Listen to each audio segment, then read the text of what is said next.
Oh, now from Manila to West Philippine Sea by jet ski. Bakit? Kanino ba galing ito? Kay Pangulong Duterte. So, ba't kayo nagagalit? Siya naman nagsabi nito eh. Diba? Si Digong. Kaya nanalo yan. I thought na matatang. So, mali. Ako nabudol. Definitely hindi man ako mapapabudol kay Sara, no? Hindi na. I know na. Sino ang bumastos sa mga Pilipino? Sino ang hindi disente? Binabastos niyo yung Pangulo. Disente kayo? Tapos si Vice Ganda na ginamit ang parody na galing din sa Pangulo ang mga sinabi na yun. Ang dating Pangulo dating Pangulong Duterte. Napipikon kayo.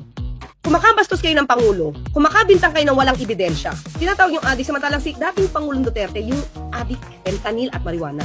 Tapos gusto nyo tularan siya ni Pangulong Marcos? Yung ginawa ng tatay mo? Mag-adik, gustong tularan? Maging corrupt? Maging magnanakaw? Maging killer?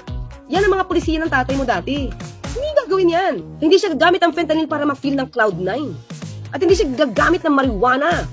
At at time na siya ay presidente. Pero yung ginawa ng tatay mo, pinapahid nyo kay Pangulong Marcos Jr. Wala namang ebidensya. Puro fake.